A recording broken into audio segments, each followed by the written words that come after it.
Yo, yo, yo. Stephan, my guest on today's podcast, has a very interesting last name. Some people think it's Guyenet, some Guyenet, some Guyenet. Either way, I don't care because he's a smart cookie. He's got super duper high smarts in the smarts category, specifically when it comes to nutrition. And he has one of the best books I think I read in 2017 on nutrition specifically. It's called The Hungry Brain. It's basically about hunger and overeating, but it's not like insulting your intelligence by telling you about how if you sleep, you're more likely to grab a Snickers bar. I mean, if you don't sleep, you're more likely to grab a Snickers bar.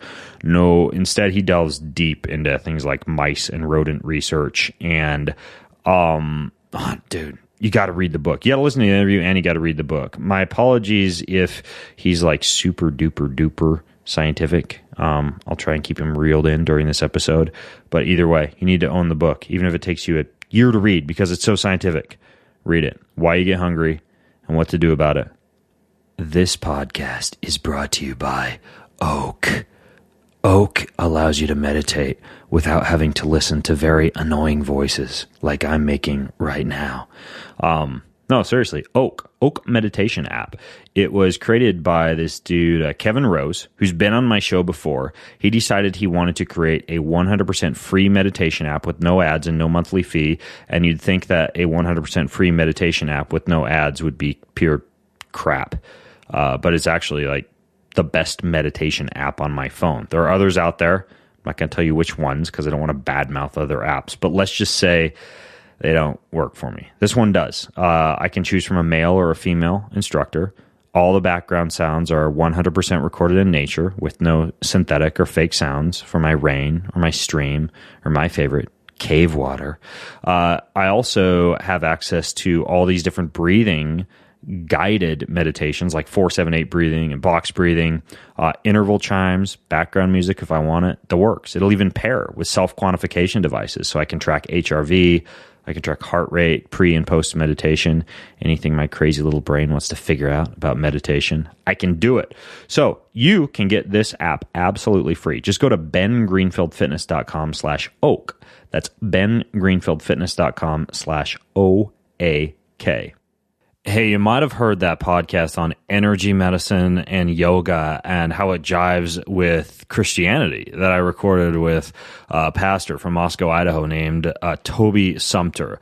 Well, Toby, like I mentioned on that show, has his own podcast along with a few other very cool folks. The hosts are pastors, deacons, filmmakers, and they do everything from interview pretty notable presidential candidates like Senator Ted Cruz and Dr. Ben Carson. They do book reviews, they make films, and their podcast is incredibly entertaining and educational, educational and entertainment combined. You make up the words. Anyways, they mix together pretty taboo topics. It's like this taboo formula of faith and culture and politics, and they're just like cool, good old middle America. I guess they're not middle America. They're Pacific Northwesters, but they're good dudes who live in a great community that I'm pretty plugged into, and their podcast is actually quite entertaining and educational. Not to kick those two words to death. Anyways, though, check it out. Cross Politics. Where do you listen in? Go to crosspolitic.com/episodes. Cross, like the cross and politic. crosspolitic.com/episodes. Check it out. Subscribe. Give it a listen. In this episode of the Ben Greenfield Fitness Show, we know that animals and humans that are obese, that have obesity, require a higher level of leptin to stop that starvation response. And so they literally have a higher set point. It's like turning up the heat on your thermostat. It is true that a lot of our processed food comes from corn and soybeans, and we eat a lot of processed food, but you find the same thing in non-industrial cultures where most of their calories are coming from just a few staple foods. He's an expert in human performance and nutrition. Voted America's top personal trainer and one of the globe's most influential people in health and fitness. His show provides you with everything you need to optimize physical and mental performance. He is Ben Greenfield. Power, speed, mobility, balance. Whatever it is for you, that's the natural movement. Get out there. When you look at all the studies done, studies that have shown the greatest efficacy. All the information you need in one place, right here, right now, on the Ben Greenfield Fitness Podcast.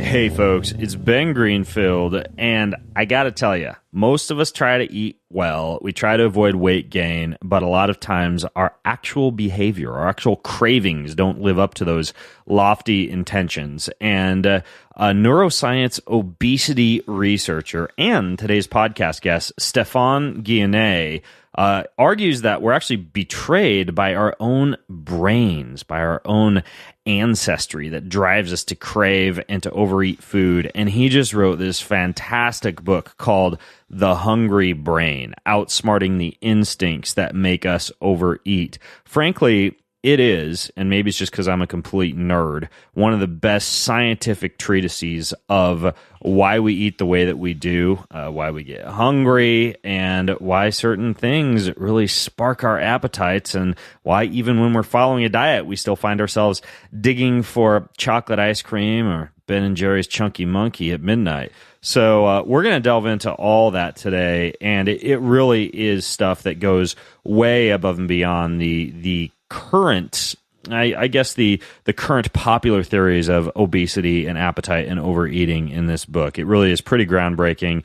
I will take everything that Stephan and I talk about and put it over at bengreenfieldfitness.com/hungrybrain if you want to check out his book or anything else that we discuss. bengreenfieldfitness.com/hungrybrain. And by the way, if you don't know who Stephan is, A, he's a smart cookie. B, he's an obesity researcher. He's a health writer. He has a PhD in neurobiology at the University of Washington. He runs a blog called wholehealthsource.org, and he lectures all over the friggin' planet on things like obesity and metabolism and diet. So this dude knows his stuff. Stephan, welcome to the show, man. Thanks. Good to be here, Ben. Yeah.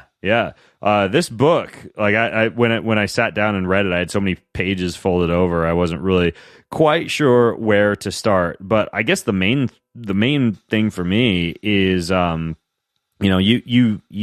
launch into the book about why what you present in it is absent from popular theories of obesity. Meaning, like, there's all these theories out there about why people get obese, but you say a lot of what you present in the book isn't in those theories, and I was wondering if you could kind of explain why that is, why you even had to write this book. Yeah, absolutely. I think that's a good way to introduce this. I want to preface this by saying that I'm not saying that these theories of obesity are necessarily wrong or are not useful, but I think they're all missing something, and I'll explain what that is. So there's the theory of calories in, calories out, that basically your body fatness is determined mostly by voluntary behaviors and willpower. So you should just track your calories, and that's going to be your most effective way to manage your body composition. There's the idea that carbohydrate is the primary determinant of body fatness via its impact on insulin. There's the idea that physical activity is a major determinant. There's emotional eating. There's food addiction. These are all, leading popular concepts of the causes of obesity. And I think that a lot of them do actually have some value. But I think that if we really want to understand why we overeat and why we carry excess fat, and if we really want to understand what ties all these things together, we have to look at the brain, because the brain is the thing that determines all of our behavior, including our eating behavior, as well as everything else. It determines our feelings, such as our cravings. It determines our hunger level, and it determines a lot about our physiology that determines how our body uses the food that we eat. Versus, say, like our pancreas or our insulin or the incretin hormones formed in our gut, et cetera. You're saying it all starts in the brain. Yeah, and I'm not saying that there's nothing outside of the brain that matters. What I'm saying is that the brain is kind of the central regulator of a lot of this physiology, and certainly it's the only regulator of our behavior, or it's the only thing that generates our behavior, I should say. And so I think that, and there are reasons why understanding the brain doesn't really tend to enter in popular theories of obesity. It's because the brain is complicated, and because until recently, we didn't really have enough information in the research world to come to useful conclusions about the role of the brain in a lot of this stuff. And so it's only recently, with the real explosion of neuroscience research and techniques for doing that research more and more effectively, only in the last couple decades, really, have we gained some really very profound insights into how the brain generates all of these things that we care about related to food intake and body fatness. And I think that when we take that brain-centric perspective, that really helps to kind of, I think that's the most useful perspective, because we're really focusing on the thing that is actually central to all these things that we care about, instead of kind of peripheral things that are outputs of the thing that we really care about. Right. And so I think that there's a lot of this information in the scientific community that's really, I think, is very, very profound and helps us understand at a very deep level what's going on. But a lot of it hasn't really trickled down into a general audience context because it's complicated. And so my goal with the book was to take all this complicated stuff and kind of like streamline it and package it in a way that a sophisticated general audience can understand. Yeah, and you talk about a lot of that research in the book, from mice to rats and beyond. There's just some freaking fascinating stuff that I want to get into regarding this new research that you hinted at. But first, tell me about the story of the fattest man on the island and why you included that in the book, because I thought that was great. Yeah, so one of the things that I'm really interested in is the question of what is biologically normal for humans.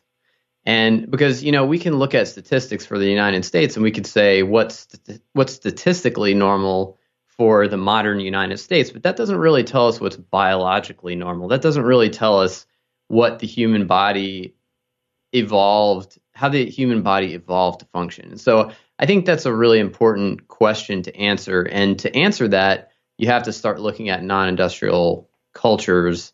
You have to start looking at archaeology, hunter-gatherer, non-industrial agriculturalists, and you have to see, like, what is their level of body fatness? What is their health?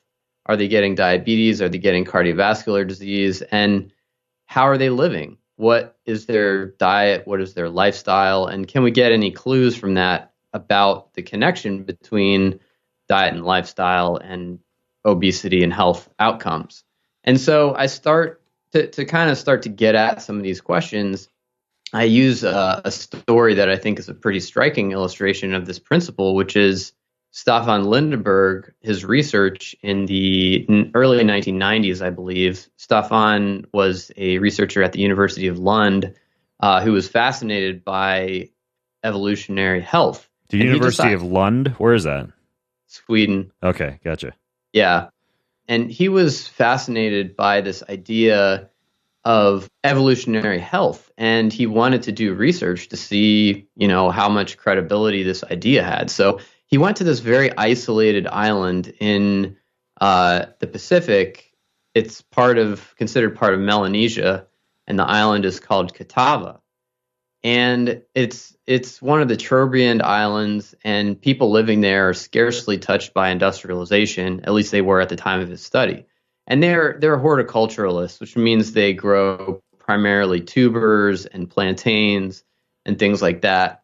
And they had a very simple, starchy diet. That it was mostly starches that they cultivated, plus coconuts and fish and some vegetables. And what he found was, on that island, there was one person who really stuck out. There's basically no obesity, and there are almost no people who were even slightly overweight on the entire island. We're talking about thousands of people. I mean, this is like totally unimaginable in any industrialized society, right? Like the complete opposite of the cruise ship on the cartoon Wall-E. Oh, yeah. Yeah, that's right. It was not, didn't look like people on a cruise ship. And I mean, you look at these people, they're not starving. And in fact, he talks about in his paper how they had excess food. Like they would often discard food because they had too much of it. And not to say that their food supply didn't fluctuate, but there was no recorded famine on the island in recent history. And you look at these people and they're lean, they're well muscled. They really don't look like people who aren't getting enough to eat. But yet there's very little obesity except for this one guy that he found. This guy who in my book I call Utala. And I'm just going to read a little bit. I'm going to read this passage. All right. As it turns out, Utala wasn't living on Catawba at the time of Lindeberg's study. He was only visiting. He had left the island 15 years earlier to become a businessman in Alitau, a small city on the eastern tip of Papua New Guinea. When Lindeberg examined him, Utala was nearly 50 pounds heavier than the average Catawban man of his height and 12 pounds heavier than the next heaviest man. He was also extraordinary in another respect. He had the highest blood pressure of any Catawban examined by Lindeberg. Living in a modern environment had caused Utala to develop a modern body. So he was born on Catawba. He grew up on Catawba just like everybody else, but then he went to Papua New Guinea and began living a more industrialized lifestyle as a businessman. Right. And so he had the same genetics as everybody else, the same, all the in utero, all the prenatal epigenetics, all the childhood nutrition was all the same. But as an adult, he was exposed to this industrial diet and lifestyle, and it made him overweight. He was basically just under being obese on the body mass index scale, just below being obese. He had a lot of abdominal adiposity. And so I think to me, that's a really striking example. And you see this all over the world. This is like an anecdote that illustrates my point kind of in a colorful way. But I mean, you can look at data that are not anecdotes and it shows the same thing, that it's not just genetics. When you take people who are living a traditional lifestyle and eating a traditional diet, and they shift onto an industrial diet and lifestyle that more closely resembles, affluent countries like the modern United States, you see dramatic increases in body fatness, as well as diabetes and coronary heart disease and other things that are associated with that. Yeah, there's actually a really good book about this that goes into all sorts of different populations, from Hispanics to African Americans. It's called The Jungle Effect, and it is written by this physician who heals her patients by returning them to the diet that would have been more matched to their ancestry. It's a fascinating book, but it kind of highlights this concept that once you take someone out of their natural ancestral eating protocol and put them into a typical Western diet, you tend to see obesity. But at the same time, dude, this doesn't seem to be like a huge surprise, right? Like this doesn't really seem to be like a groundbreaking explanation of obesity, as much as pointing out the fact that, yeah, when we don't eat our ancestral diet, we could tend to get fat. So when it comes to that, I think that delving into the brain is something that gets a little bit more intriguing. And in that sense, you start to talk in the book about what type of foods we actually get attracted to and why these Western diets get so they have such a high propensity to make us eat more. And you start that by talking about why kids like things like ice cream and Brussels sprouts, and especially with regards to this part of the brain called the Ventralstriatum, why that is. Can you delve into why we actually crave things like ice cream versus Brussels sprouts? Yeah, absolutely. And I want to first give a little bit of a more zoomed out perspective and just say that there are certain properties of food that we're attracted to, but there's a bigger picture where the brain also factors in things like convenience when it's determining when it's engaging in its decision-making process around eating. But obviously the physical properties, the physical and chemical properties of food are very, very important to our motivational level with regard to food. And this makes a lot of sense because certain physical and chemical properties would have been a lot more valuable to our ancestors than others in terms of their survival and reproductive success. Reproductive success is the currency of natural selection. And so things that increase reproductive success are going to be selected for over evolutionary time. And so basically people who, genes that make you better at seeking the things that make you survive and have a bunch of babies and I'm talking about our distant ancestors here, are things that are going to get passed down and reinforced. And so this really gets at the heart of the issue of what is it exactly about food that we want? What is it exactly about food that motivates us, that makes us go after it? I think this is a really fundamental question that I haven't seen answered in any other kind of general audience book. But this is something that we know quite a lot about in science. And basically how it turns out is that the brain is hardwired, and this is the brain, I'm talking about all humans. So these are things that are common to all cultures. No matter where in the world you grow up, you're going to be interested in these particular food properties. The brain is hardwired to seek certain properties in food, and these include sugar, fat, starch, salt, protein, and the amino acid glutamate, which is that umami, meaty flavor that you get in bone broth and cooked meat and soy sauce and MSG. Right. Protein is in there, really? Yeah. Proteins, I think it is. And so the reinforcing effect of protein has not been directly demonstrated in humans, but it has been demonstrated in rodents. Okay. And I think it's likely that it is in humans too. And data in hunter-gatherers support that as well, because they definitely are motivated by protein somewhat independently of total calories. That's actually the second, seems to be the second biggest motivator for them when they're choosing their food resources. Number one is calories. Number two is protein. So I think there is some wiring there around protein. The only reason I question that is because in the absence of things like the umami flavor and the fats and the salts and the sugar, sometimes protein can seem a little bit bland. Yeah, I agree with that. However, I think once you start to combine protein with salt, like salted meats, you get a food that actually is associated with craving in a pretty high percentage of people, especially men. So I don't know that, a lot of the proteins that we eat are actually pretty natural. Like meat is a pretty natural food, pretty ancestral food. So I don't know if meat really can kind of rise to the level of, quote unquote addictiveness that you're going to see with things like brownies and cakes and that sort of thing. But I think it definitely has a motivational value for us, and especially meat does. I think that's very hardwired. So anyway, so our brains are literally wired to look for these specific properties in food, and those are food properties that actually spike dopamine in a part of our brain called the ventral striatum. And the ventral striatum is really important. It's a key part of the brain for motivation, learning to be motivated over time, as well as pleasure. And this area is also known as the nucleus accumbens.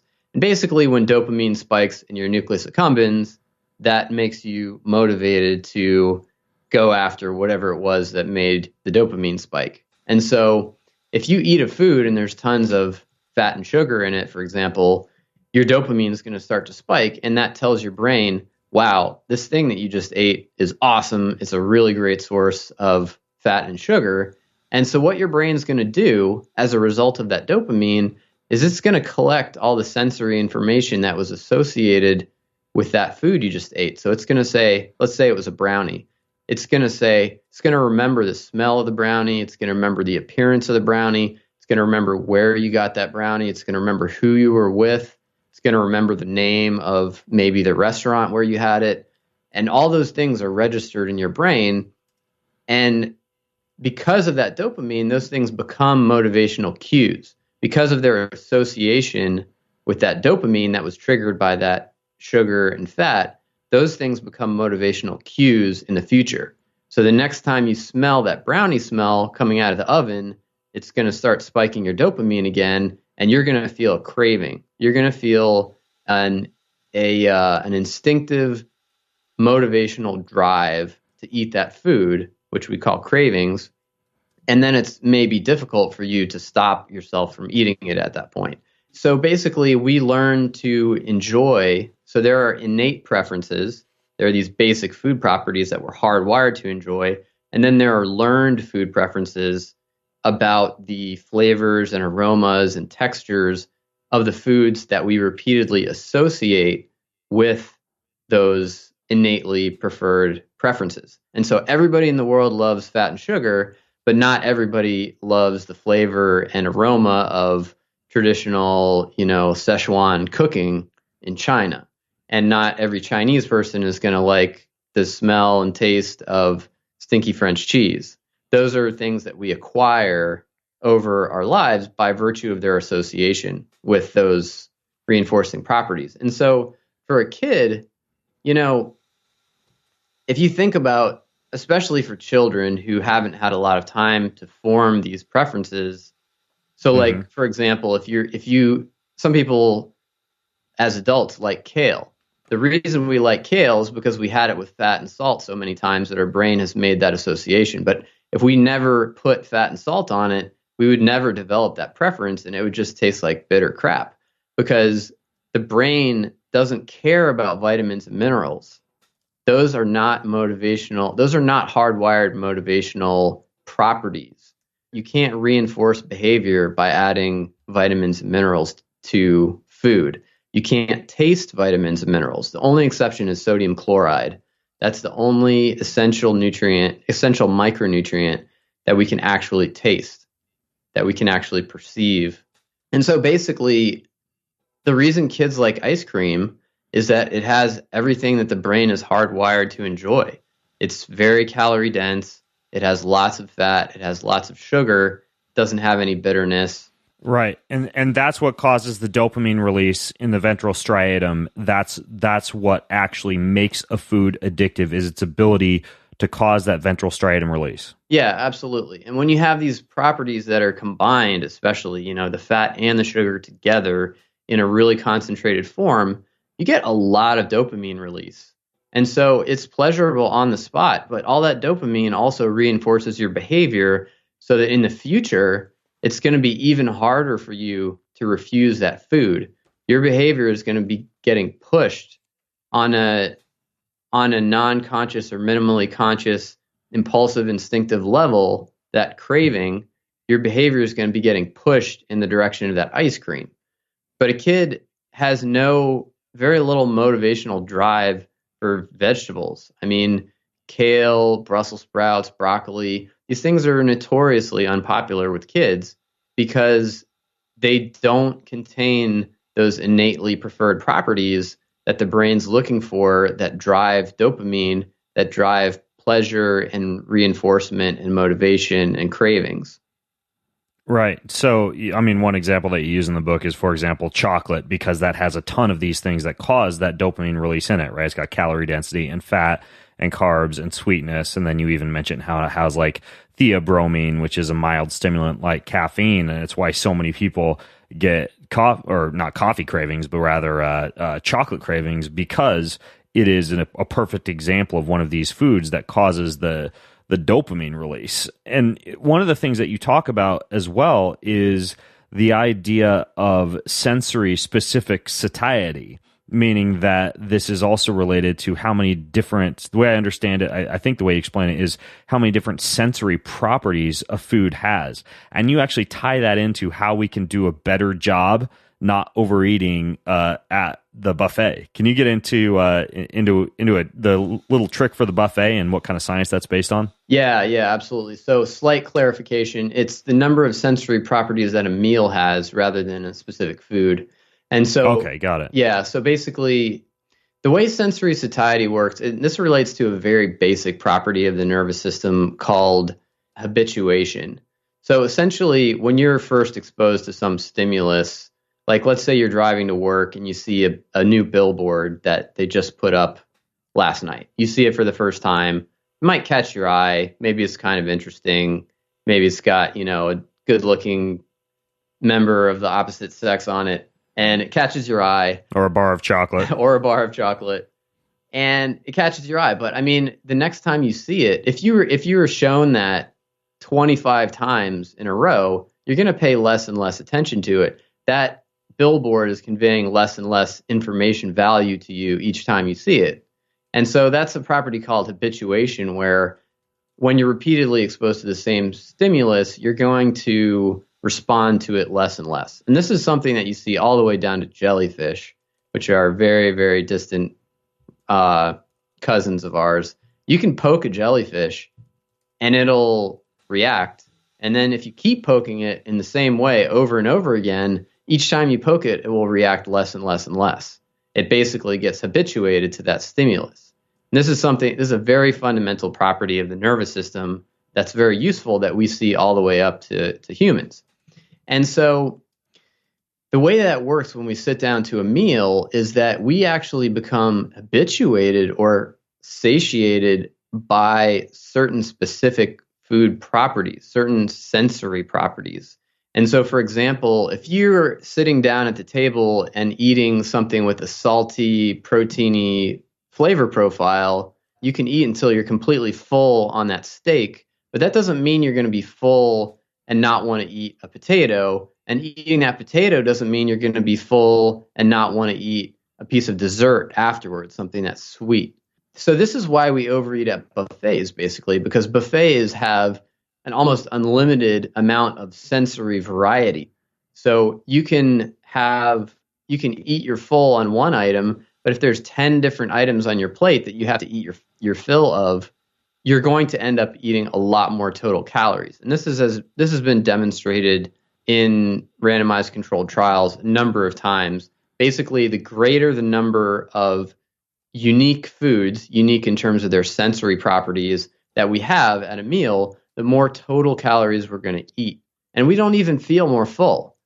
We don't even feel more full, but we do it anyway, just because fullness isn't just about the number of calories you ate, isn't just about the volume that you ate. It's also about how your brain is perceiving your intake of specific sensory property foods. Got it. So the idea then would be, if I were at Whole Foods and I didn't want to overeat at a place like Whole Foods, what I would do is try to just choose like 2 or 3 items to reduce variety, because once you introduce variety, you decrease satiety, meaning that I could eat 1,000 calories of, say, like 2 to 3 different foods, like the sweet potatoes, the broccoli, and the roast chicken, whereas I could eat 2,500 calories of like 7 different foods. The satiety effect would be similar, but by having a wider variety of foods, it would take a longer time for me to feel full. Yeah, that's exactly right. Yeah, so, and I mean, that's kind of the strategy that you can adopt when you go to a buffet. You just select a few things that you want to eat that you think will make a healthy and satisfying meal, and you stick to them. And that's what I do, by the way. I walk the entire buffet, or from my Whole Foods, I walk everything rather than just like starting and just begin. Because what happens is you'll put one thing on that looks pretty good, and then you'll see something that looks even better and put that on. And by the time you're done, you've got like 8 different things when you could have done a quick walkthrough, chosen like your 3 top items, and just gone from there. And it does work. Like when you just put a few things on, you eat far less. And it, you beat that buffet effect that you describe in the book.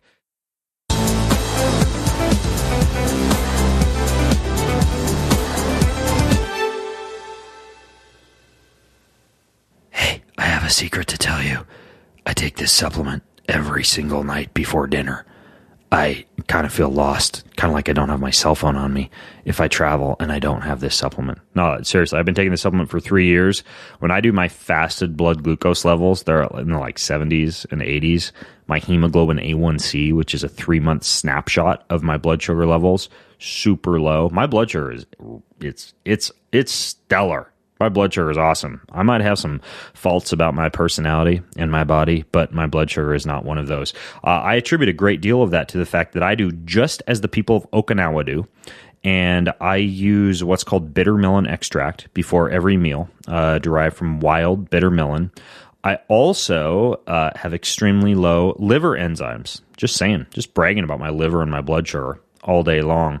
My liver enzymes are super low because in addition to this bitter melon extract, I also take rock lotus extract. The two of them combined in one capsule beats the pants off metformin, in my opinion, because you don't get all the risks of metformin like lactic acidosis, hepatotoxicity, sleep issues, and a lot of those things. But it lowers your postprandial, your post-meal blood glucose, like gangbusters. Also fantastic for healthy liver function.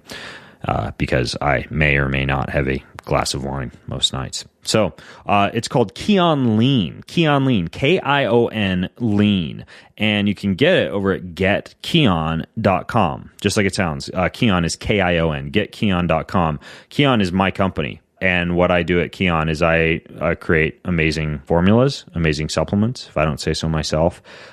Anything I want to make that I find in my own research to be helpful, I put it up there for you. It's called Kion, getkion.com.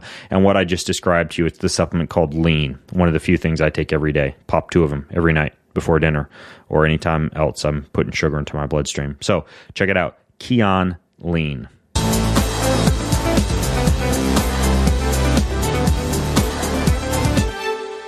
Now, you also go into something I found fascinating, what non-industrial diets have in common. And it's related to this limited variety of foods. Can you go into what it is that non-industrial diets have in common and why that's helpful here when understanding why we overeat?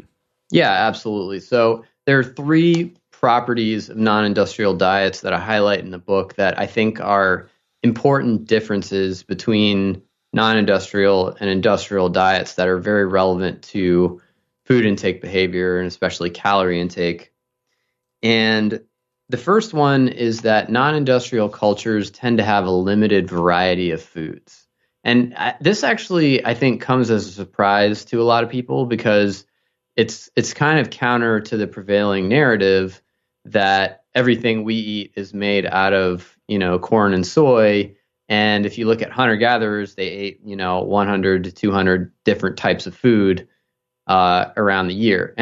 But I think if we take a closer look, that argument kind of falls apart. So, this is something that I became aware of when I started studying non-industrial cultures.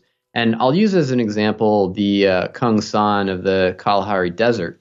So these are a very well characterized hunter-gatherer culture.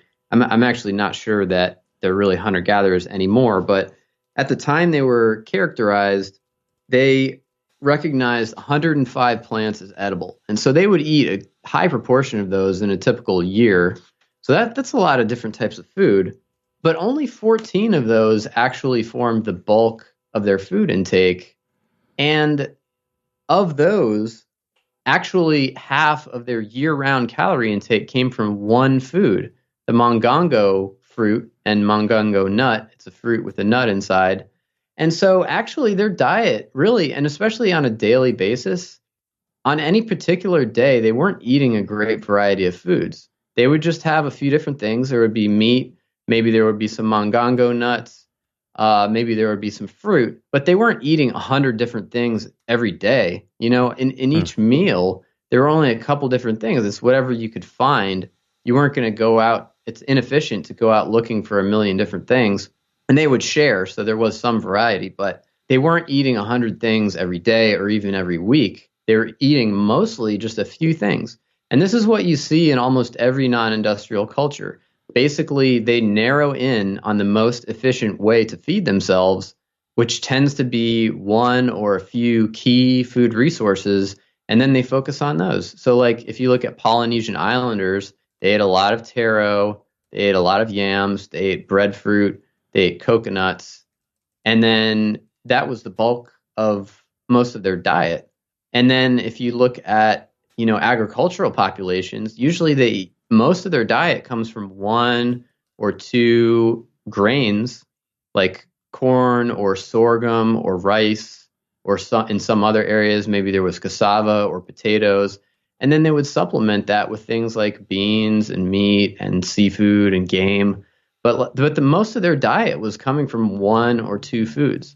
So there's what you see is really, if you really look at the day-to-day eating behavior of non-industrial cultures, the variety in their diet is actually rather limited.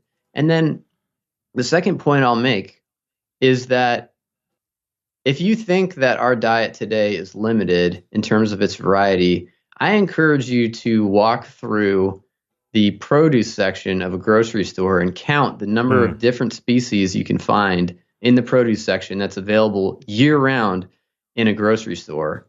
I mean, there's a very large variety, especially now that we can get anything at any season.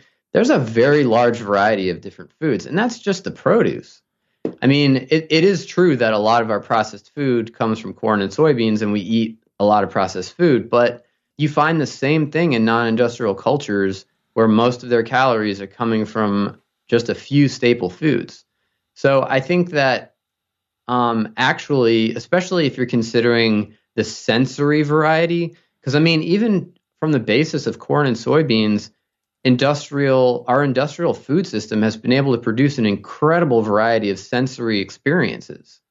And so even though they might be made of the same ingredients, you have all these different flavor profiles that are coming out of it. So on a sensory level, especially, there's actually quite a bit of variety in our diet. Yeah, and that's one of the really interesting things that I've noticed among a lot of people who are really successful, like maintaining lean body mass or not overeating, is similar to me. Not trying to toot my own horn, but like I eat the same thing for breakfast almost every morning, same thing for lunch almost every day. Now that's not to say that there's not some amount of dietary variety, right? Like in the winter, my lunch is more like cooked vegetables with some fats and oils, and in the summer it's more like raw cold vegetables. So I am into like the seasonal eating thing.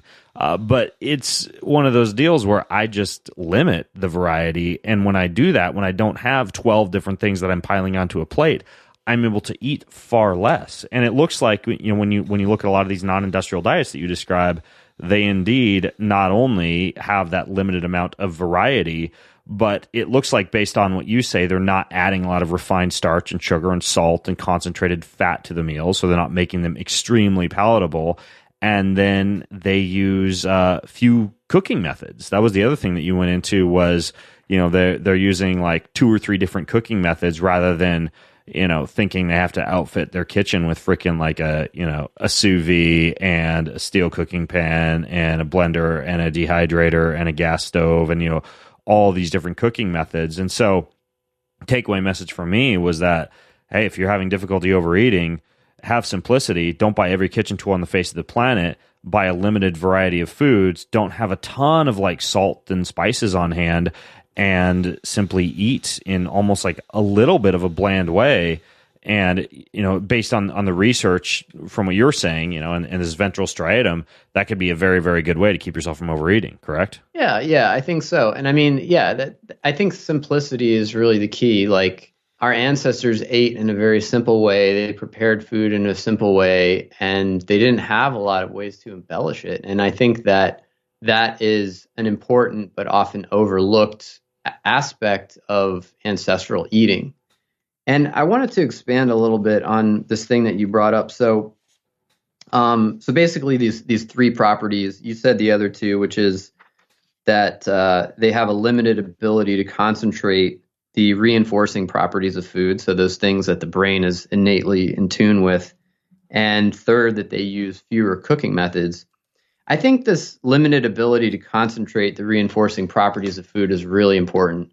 So like I like to use cocaine as an analogy, and I think drugs are actually a pretty good analogy here, because they literally, you know, drugs of abuse literally act through the same pathways that food does when it drives our motivation and when it makes us crave. Those are pathways that evolved to get us to seek good things like food and sex and everything else that are kind of hijacked by drugs. But I think drugs make a really clear analogy that helps us think about this. So for cocaine, you know, that comes from the coca plant, which is indigenous to South America, and it's been used for thousands of years as a mild stimulant. It's mild stimulant, appetite suppressant.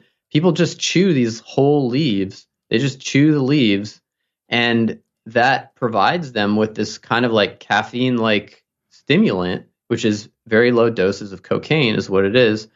And that and that's has beneficial effects, just like caffeine has beneficial effects for us to stay awake and be productive and whatever. But then if you take that property of the coca plant, if you take the active ingredient, quote unquote, active ingredient that spikes dopamine, and you purify it, you get cocaine. And cocaine, it's the same thing. It's just more pure. And by technology, we've been able to isolate that active ingredient. That's what our brain is looking for. And then it spikes dopamine way more. And then we've been able to further tweak it by freebasing it, which turns it into crack, which crosses blood-brain barrier and the mucosal barrier much faster, gives you a faster hit, and is even more reinforcing, gives you a faster, higher dopamine spike. And then it turns this natural substance that is mildly reinforcing and useful into what ends up becoming a life-destroying drug, or can be a life-destroying drug. And so I think the analogy extends to food, where basically, if you look at a whole piece of whole fresh fruit, that's got sugar in it. That's something that spikes dopamine. That's something that your brain wants. Sugar tastes, fruit tastes good, right? But it's not something you're going to like gorge on and become obese because you ate too much fruit. It tastes good, but it's not like insanely good. And, compared to like ice cream or a brownie or whatever, most people would choose that over fruit. Right. Just on the basis of pure visceral pleasure, not in terms of thinking about the health impacts. But what happens when we take that? What happens when we take the active ingredient of that fruit, the sugar, the thing that spikes your dopamine, the thing your brain's looking for in that fruit? What happens when we take that and we concentrate it? We concentrate it into pure sucrose. We have taken something that is a useful, constructive substance that spikes dopamine to a degree that we would have seen in our distant ancestors, and turned it into this highly dopamine spiking concentrated substance that we can add to food that basically spikes its dopamine potential as well as its motivating potential beyond anything that our ancestors would have experienced. And this is, not surprisingly, why these types of foods lead to addiction-like behavior in a lot of people. And the concept of food addiction remains controversial, but I think there's no doubt that certain types of foods, and they're all foods that are very concentrated in these properties I was talking about earlier, these things the brain is hardwired to be motivated by and to experience dopamine spikes from, those are the foods that people experience addiction-like motivational levels and addiction-like behaviors around. And I think it's because basically our brains didn't evolve to handle the massive dopamine spikes that happen when you isolate and purify those active ingredients and just like blast your brain with them. And it's very analogous to cocaine. Hunter-gatherer populations, our ancestors, simply didn't have the technology to purify and refine the active ingredients in food like sugar and salt and glutamate, the things that really spike our dopamine. They didn't have the technology to concentrate those things and mix them together in the ways that we can today. So basically as technology and affluence have progressed, we've gotten better and better at catering to the instinctive preferences of our own brains. And we're so good at doing that now that we are creating destructive behaviors in ourselves and destructive levels of food motivation. Now, one of the things that struck me as potentially paradoxical was you go into the fact that despite having a large amount of simplicity and few cooking tools and not a lot of salt and sugar and fat added to the diet, the idea of moderation in eating is actually something foreign to hunter-gatherers, and we see them eating we see them engaging in downright gluttonous habits. Can you go into why that is? Like how our hunter-gatherer, neighbors can be gluttonous and yet not obese? Yeah, absolutely. So I think this kind of takes us to a different angle that we can use to address the question, what is it fundamentally that the brain is motivated by about food? And we can look at this from a broader perspective now and say, it's not just about the food properties, but it's about how we acquire those foods in the environment, how much effort and how much time are required for us to obtain those foods, how does that affect our motivational level? And how does that affect the big picture of our decisions to eat and our motivation to eat? And researchers have modeled this really remarkably in a variety of species using a discipline called optimal foraging theory. And first, they showed this first in non-human animals that basically you can predict an animal's foraging behavior, an omnivorous animal that has a lot of potential things it could eat. You can predict what it's actually going to go after based on a very simple equation. It's called the optimal foraging equation. And this is that the value of a food item to that organism is equal to the number of calories it contains minus the number of calories it takes to obtain and prepare it divided by time. So it's the calorie return rate of that food. And this is very similar to, basic economics equation for profit maximization. It's just a basic return rate calculation. And what you see is that animals behave according to that equation. And one of the animals that behaves according to that equation is human hunter-gatherers. And so you can actually, to a pretty remarkable degree, predict their foraging decisions based on this equation. And so what this equation predicts, it predicts some pretty interesting things. And one of them is that if a food contains a lot of calories and it doesn't require a lot of calories to obtain, and it doesn't require a lot of time to obtain, so if the calorie return rate is very, very high, that food is going to have a very high predicted value to that hunter-gatherer. And so it's going to create a very high motivational state, and that hunter-gatherer will potentially gorge on that food resource. So basically, it's easy calories. It's opportunism. When you have the opportunity to get easy calories, you're going to take advantage of it. That would be a more colloquial way of putting that, what the equation implies. And that's exactly what we see. So the anthropologists that I spoke to, most of them were describing these insanely gluttonous incidents that they observed among hunter-gatherers when they had these sort of like easy calorie windfalls. So people chugging a quart of honey, like imagine that, chugging a quart of straight honey.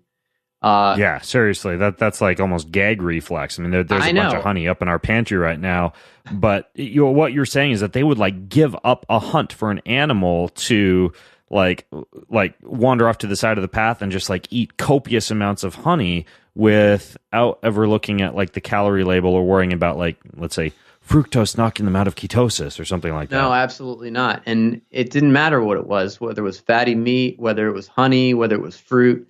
If there was easy calories to be had, they would take advantage of it. And there was no cultural taboo around overeating. Like overeating to them, to hunter-gatherers, is good. There's not any guilt associated with it. There's not any cultural breaks on it. When they have the opportunity to gorge themselves, they take that opportunity and they do it with relish. And when you think about it, and you ask the question, why aren't these people obese? And there's really only one answer to that, and at least on the most basic level, and that is that those gorges are balanced by other periods of time when they're probably not getting as much calories as they would want. So on balance, they're in energy balance, but that's only because they're taking advantage of these opportunities to gorge. If they weren't taking advantage of that, they would probably not be maintaining energy balance. And so it's basically just this entire concept of like feast and famine. Exactly. So how do you deal with famine? You have to feast. And so I'm using the word famine, but most hunter-gatherers don't experience like really bad famines, but they still have variability in their calorie intake and in how easy it is to obtain those calories. And so we know that calorie intake is a fundamental, one of the most critical drivers of survival and reproductive success. One of the main reasons for that is obviously your calorie needs and your nutrient needs go up when you're pregnant. And also in childhood, your immune system activity is very, very dependent on your calorie supply. The immune system is a calorie hog, and infectious disease in non-industrial settings is a huge cause of infant and childhood mortality. Like, something like 1/3 to 1/2, depending on the society.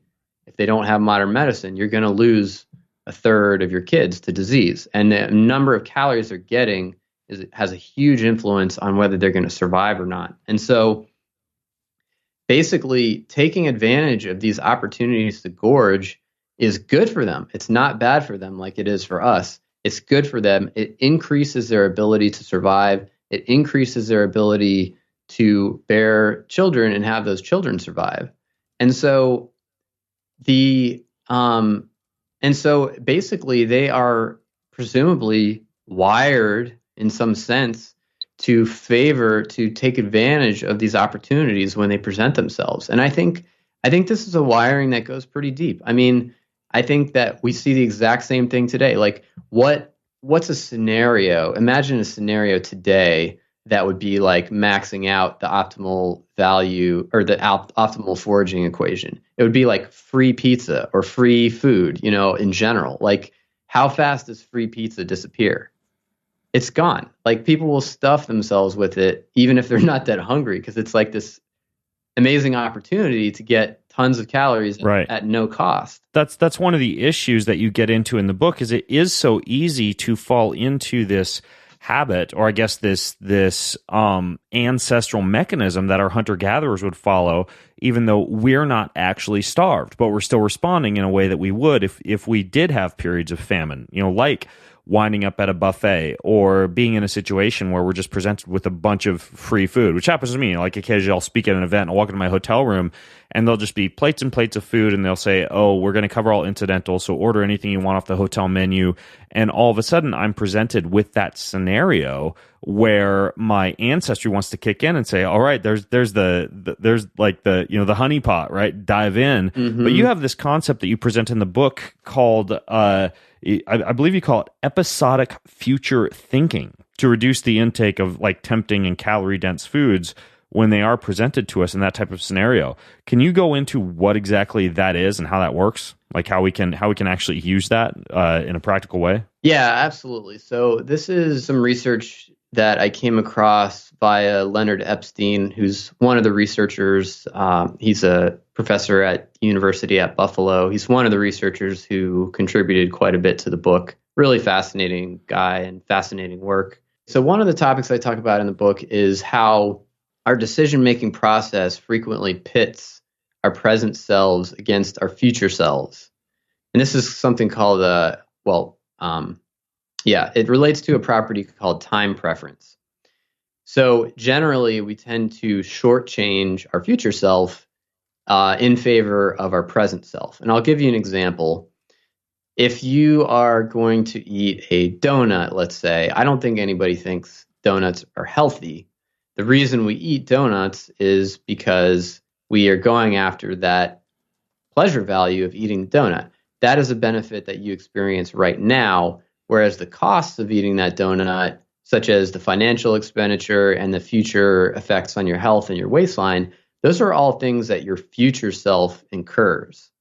And so you're basically making a decision to favor your present self over your future self, which might be you in a bathing suit next summer, or, you, whether or not you have to end up, developing diabetes and having to go on medication and the additional expense of all that, et cetera.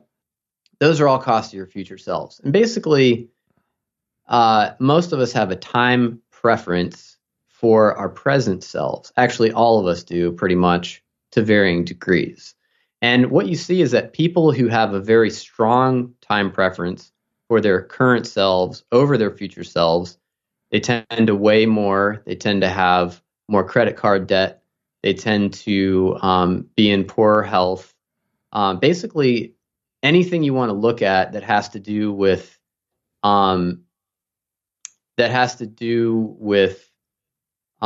delaying gratification, those people are going to have poorer outcomes.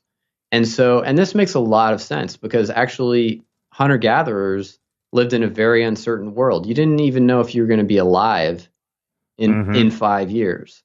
So why would you do something now? Why would you give up something now that would benefit you in 5 years if you don't even know if you're going to be alive? So, and also it's just very uncertain whether or not you're going to be alive.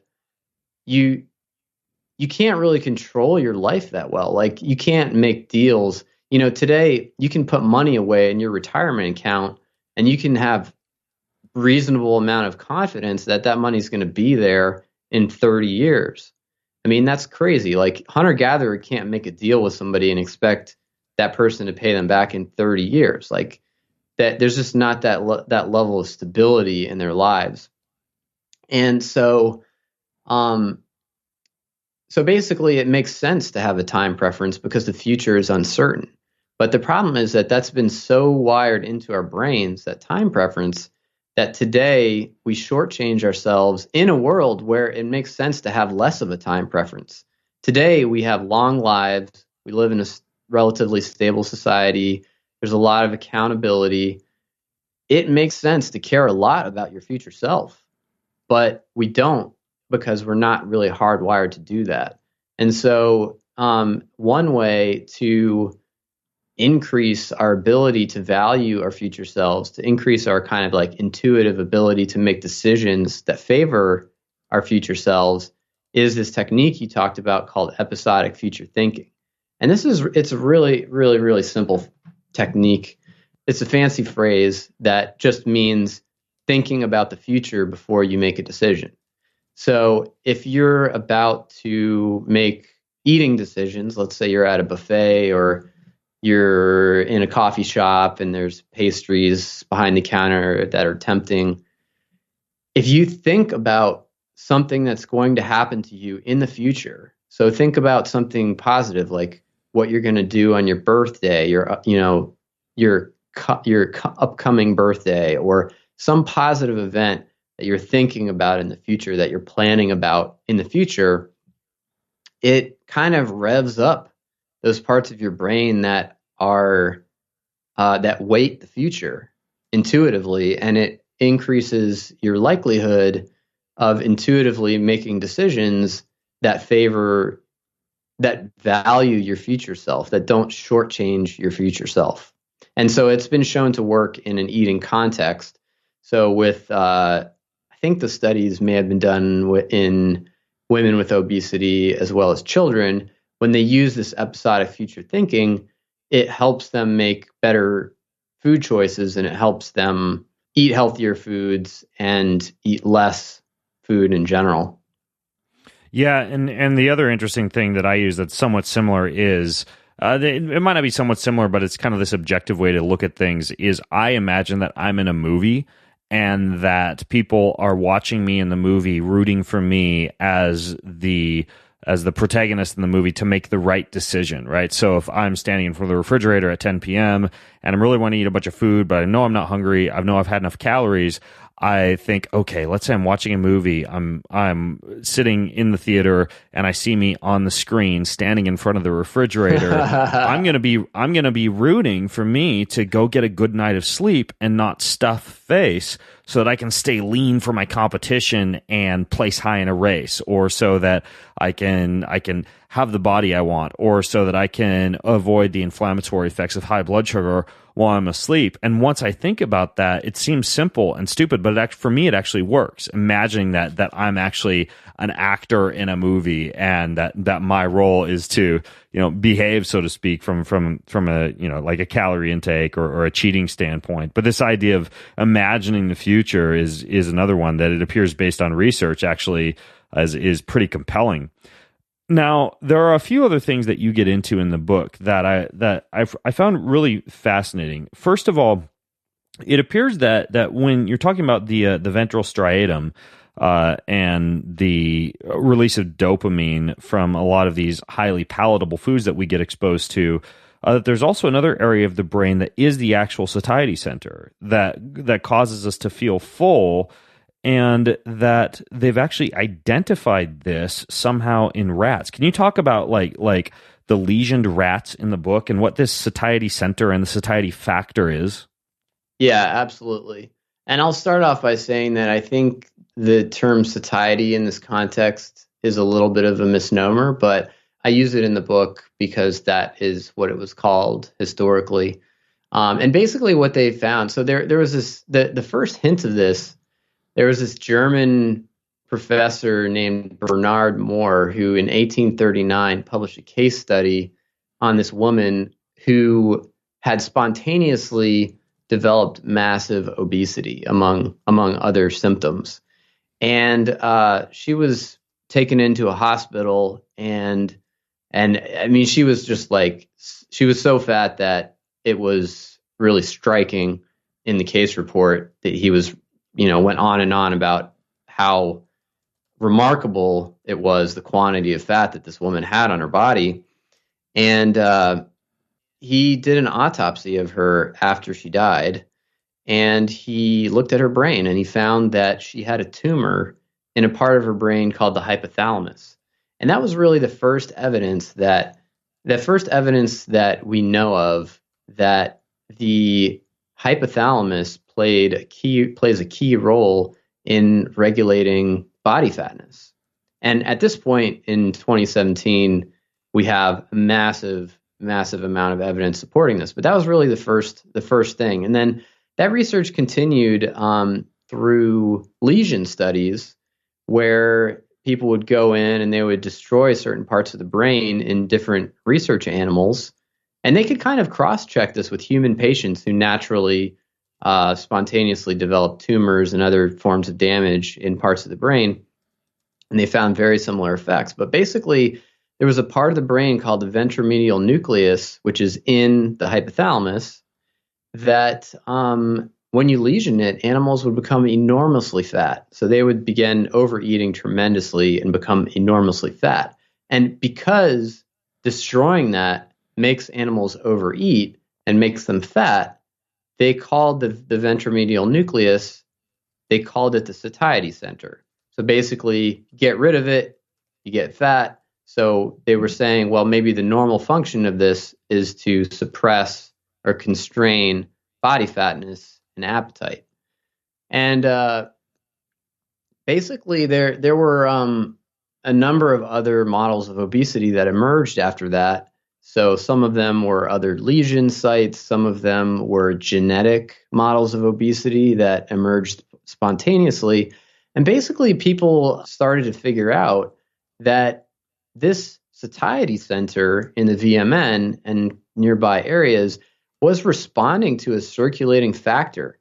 Basically, the reason those animals got so fat is because they lost their brains, their hypothalamus lost the ability to sense some circulating factor that was regulating body fatness. And this research suggested that, furthermore, not only was there a factor, which they called the satiety factor, that was in circulation that was affecting body fatness, furthermore, that it was really, really powerful. I mean, the effects that they would get were huge. Like animals that had a disruption, either in the satiety factor or in its receptors or in the brain regions where it's received, would become massively, massively obese. Whereas conversely, if there was an excess of this stuff, animals would just lose all visible body fat and sometimes die of starvation. And so this was clearly a very central system in the regulation of appetite and body fatness. This is clearly at the heart of why people have different levels of body fatness, why people eat different amounts. And research has continued to support that conclusion as we've understood more and more about that system. It turns out the satiety factor is a hormone called leptin. It's a protein that's produced by fat tissue in proportion. So leptin is the actual chemical that is called the satiety factor. Yeah, that was what it was called historically before we knew what it was. So people knew a lot about leptin even before it was discovered. All this stuff that I was just talking about the effects on appetite and body fatness, that was all understood even before we had identified what the satiety factor actually was. but we knew it was in circulation. I say we, this was before my time as a researcher. They knew it was in circulation. They knew it was acting in the brain, and they knew it was acting to powerfully constrain body fatness and appetite. So leptin is produced in proportion to the size of fat stores, and it is a signal that tells the brain how much fat you're carrying. And basically its job is to prevent you from losing fat, prevent you from starving.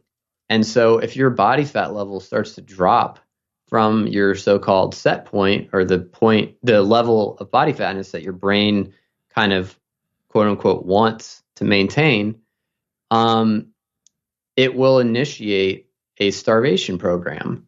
And that includes ramping up your appetite, ramping up your cravings. It reduces your calorie expenditure. It might make you feel sluggish and cold. These are symptoms that many people are familiar with if they have lost a substantial amount of weight. And so basically that starvation response is what kicks in a really extreme form when you have animals that either don't have leptin or can't respond to it. So basically, even though they are incredibly fat, their brain thinks they're starving because their brain can't detect any leptin, so it thinks they have no fat and they're dying of starvation. And so essentially it kicks in this huge starvation response. They get really hungry, they get cravings, they can't get full, their calorie expenditure is constrained, and so they continue to put on more and more fat and have these have this elevated appetite. And so in humans, what would be the equivalent of a VNM lesioned rat? Like how would that scenario be created in a human? Yeah, because obviously humans who overeat don't have lesions. Right. Yeah. So there's a couple different ways. One way is you can have tumors. This is called hypothalamic obesity. So tumors that destroy that area can cause very similar effects to what we see in VMN lesioned animals. You can be born genetically without leptin. There are a few people who have been identified that lack leptin. So those are like some of those genetic models of obesity I was talking about earlier. These people are incredibly obese. They cannot feel full, and they cannot really be slimmed down. Like it's almost impossible to cause them to lose weight. I mean, these are kids who are so fat that without treatment, they can't even walk at age 8. They're in wheelchairs, like incredibly fat. And all they think about is food. They're not really, as teenagers, they're not really interested in girls or dating or any of that. They just want to talk about recipes. They want to talk about food. It really, food comes to dominate their mental lives, which I think serves to illustrate how deeply rooted these systems are in the brain. And so those are the extreme cases. Those are cases of brain damage or genetic mutations that really like throw a wrench in the whole system. But I think that So why couldn't we just, for those people, just like give them a whole bunch of leptin? Well, you can for kids that lack leptin. You can, and they do, and it helps them a lot. If you give them leptin, they slim down and their food intake comes under better control and they turn into pretty normal kids.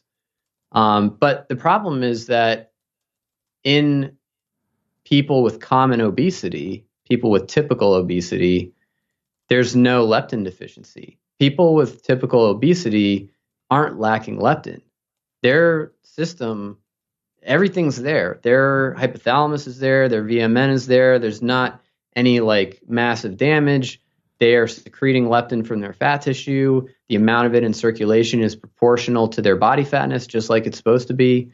The problem is that their brain is not responding to that leptin as effectively as a person who's lean. So their brain, basically, they have this condition that we call leptin resistance.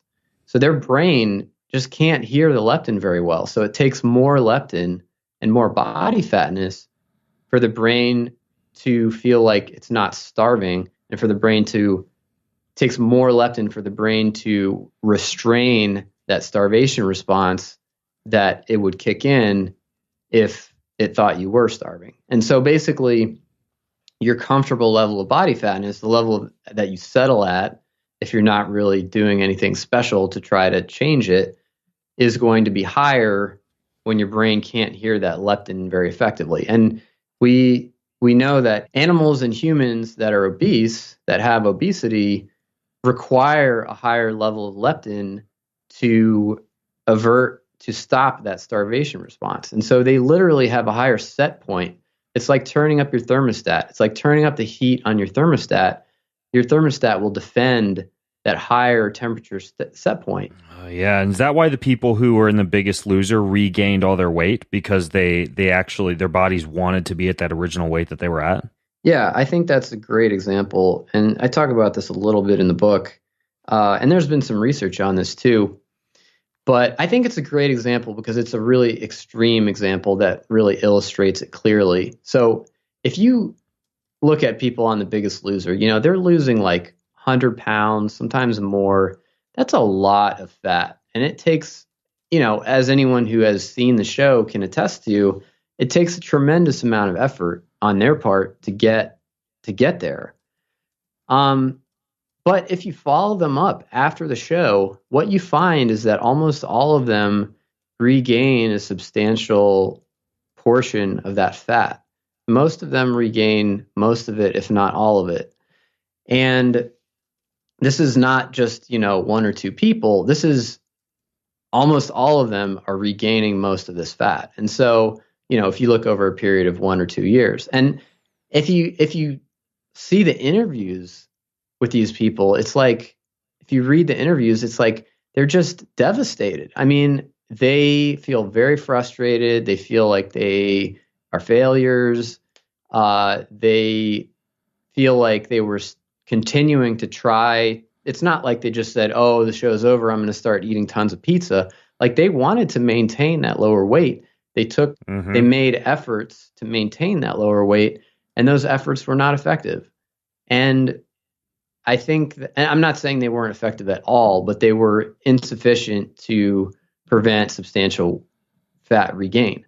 And so I think this really illustrates the fact that a person who starts off with obesity and slims down to a lean level is not physiologically and neurobiologically the same as someone who is naturally lean. The person who started off with obesity is going to have a strong tendency to regain because they're generally going to be below the set point of their hypothalamus, and they will have to fight a very strong starvation response to maintain that fat loss.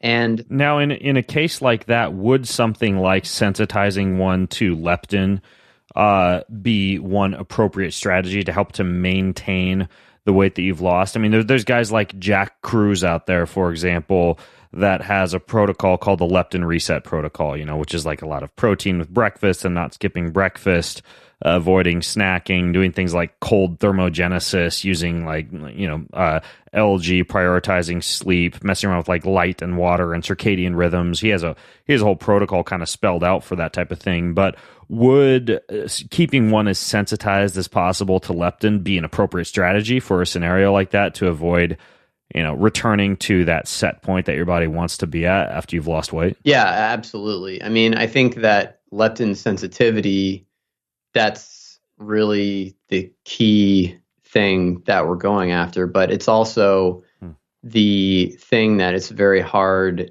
to know how to affect. And all those things that you just mentioned that, are part of Dr. Kruse's protocol, I'm not aware of any evidence that any of those affect leptin sensitivity. In fact, I'm pretty sure there is no evidence. Yeah, I don't think there's a lot of science and research behind that. I mean, I know that he works with people to lose weight, and I know a lot of people who do lose weight seem to keep it off. I was just hanging out with relatively well-known guy Rick Rubin, right? Like the Columbia Records music producer, and he's dropped down from like 400 pounds and kept it off relatively well. And the guy actually does a lot in terms of, and he's been on the podcast before talking about this, maintaining a very normal circadian rhythm. And he does like sauna and cold treatments every day. And he even uses, special, blood sugar stabilizing supplements like bitter melon extract and cinnamon and apple cider vinegar, and pulls out a lot of stops, but has successfully not just kept off weight, but continues to lose weight. And I feel that a lot of those type of things seem to affect leptin. Yeah, that's awesome. I mean, first of all, that's an impressive accomplishment. And, there are people who manage to do it. And I think, when I start talking about this stuff, I think it tends to come across as doom and gloom to a lot of people, like it's hopeless. There's no point even trying. That's really not the message I'm trying to convey. I think that there are a couple things to consider here. There are going to be people who are atypical in any situation. And, for any diet, you can find that one person who lost 1 million pounds on the diet. That guy Jared lost, I don't know how many pounds eating Subway sandwiches and walking around. That doesn't mean everyone's going to lose 200 pounds eating Subway sandwiches every day. But for any diet, you can find extreme responders. That doesn't necessarily mean that is going to be the typical response for that diet and for that lifestyle. And I think that, there's genetic variability in basically every aspect of this body fat regulatory system. And one of the things that's probably genetically influenced is how hard that starvation response is going to fight you when you start losing weight. So some people, their brain's going to kind of shrug its shoulders and say, hey, I don't really care that much. I'll make you a little bit more hungry, but I'm not really that worried about it. I think that's not common, but I think it happens. And then there are other people where it's like they're going to have to claw their way to get every single ounce of weight loss and then fight hard to maintain it. So I think there are differences like that. But, the other thing is that the set point, the body fat set point that your hypothalamus is going to defend is not an immutable quality that can never change. So it's not something that's like genetically fixed that you can never influence. The set point is actually a flexible quantity that can be influenced by your diet and lifestyle. And I think this is where diet and lifestyle really comes in. And coming back to some of those things that you mentioned associated with Jack Kruse, there's not evidence, to my knowledge, that they impact leptin sensitivity, but some of those things can impact the set point, whether or not it's via leptin sensitivity specifically. And one of those things that I think presents a pretty clear case is protein intake.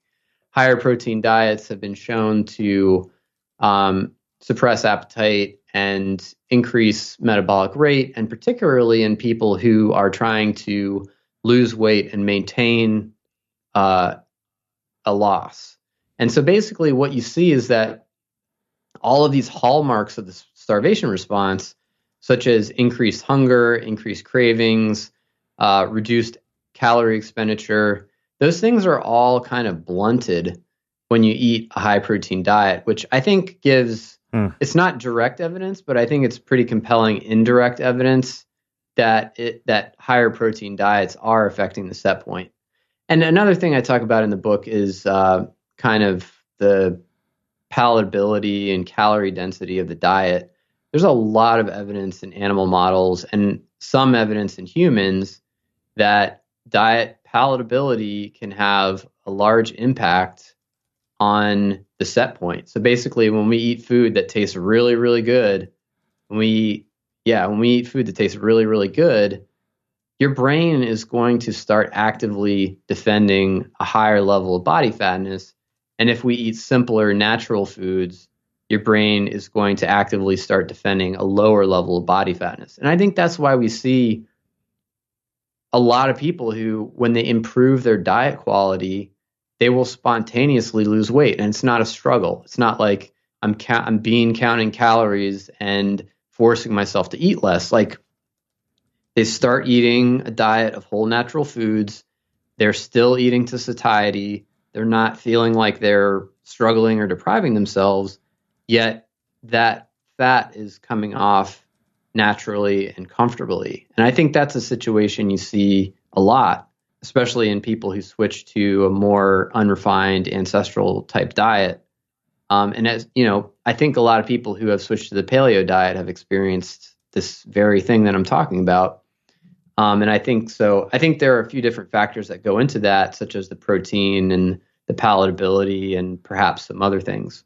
Yeah. One other thing that you talk about in the book that I want to make sure we touch on, and then I know we're getting kind of long in the tooth with the length of the interview, but I wanted to make sure that we touch on this really quickly because it's super relevant, and it's something that a lot of people, I think, know but haven't seen the science behind, and that's this concept of this stuff called dexamethasone, which is a cortisol-like drug that's typically used to suppress the immune system. And you state that when you give dexamethasone to folks, you see, like kids, for example, they start to eat like crazy when they get this cortisol-like drug put into their body. And there's something about stress and cortisol that causes overeating. What exactly is going on in terms of cortisol and excess calorie intake? Yeah, absolutely. So, as you said, the cortisol-like drugs can cause overeating and fat gain, and particularly gain of abdominal fat, which is the kind that you really don't want to gain, and corresponding deteriorations in metabolic health. Those are all things you see in high cortisol states, whether it is induced by a drug or whether it's induced by a tumor in your pituitary, actually, is the most common cause. And so I think the thing that's really interesting about this is that it relates back to the relationship between psychological stress and eating, because cortisol is a really important stress hormone. And what you see is that people who experience psychological stress, so there's different types of people, all of our bodies respond a little bit differently to environmental inputs and challenges. And so certain people, when they're psychologically stressed, they secrete a lot of cortisol. Other people don't secrete quite as much. But what who secrete a lot is that they tend to overeat when they are stressed. So this provides a potential explanation for why stress causes overeating. Literally, stress causes us to produce a hormone that then goes into the brain and actually acts in the hypothalamus to reduce leptin sensitivity, and that causes us to eat more and gain fat. So that's the mechanism. Is that when we talk about cortisol and we talk about leptin, the idea behind stress is that hypercortisolism can actually reduce your sensitivity to leptin, and so one of these strategies would be to actually engage in some either cortisol controlling type of strategies, and I have a crap ton of podcasts about that, from meditation to yoga to breathing to all sorts of different, supplementation type of protocols and beyond, but also to be aware that if cortisol is higher, if we're in a stressed out scenario, one of the worst things we would want to do is be around highly palatable foods. Yeah, that's absolutely true. And, just two additional details to flesh it out a little bit. One is that there's still some uncertainty remaining about the cortisol overeating story. So I think it's pretty convincing, but I don't want to say that it's 100% certain yet. I think we still need more research on it. The second thing I want to say is that it's not necessarily the only mechanism that can be at play. We also self-medicate our stress by eating comfort foods, and that those foods literally dampen the activity of the neural networks that are responsible for the feeling of stress as well as the physiological effects of stress, including that cortisol release. So when we eat ice cream and brownies and whatever our favorite food is, that literally dampens that neural activity that causes stress and makes us feel better. And so that's another route, is that when we're stressed, we can tend to gravitate toward eating too much of unhealthy food just because it makes us feel better. Got it. So as you get into in the book, there's an actual biological mechanism related to, that draws this relationship. And There's so much more in here that we didn't even take a dive into, from more about the satiety factor to this special neuron that causes us to overeat. If you guys are listening in and you want the complete treatise on everything going on in your brain when you eat food, you need to check out this book. So it's called The Hungry Brain. I've been taking notes as Stephan and I have been talking to everything from, like that book, The Jungle Effect that I mentioned, to Stephan's book, to this leptin reset that I talked about by Jack Kruse, to my podcast with Rick Rubin, and a whole lot more. So go to bengreenfieldfitness.com/hungrybrain if you want to check out all that stuff. And when you're over there, you can also leave comments or questions for Stephan or I, and I'll try and hunt down some answers for you. But in the meantime, at least grab the book, because it's well worth a read. And I certainly folded over a lot of pages, like I mentioned. Stephan, dude, thanks for coming on the show and sharing all this stuff with us, man. Thank you for having me. It's good to be here.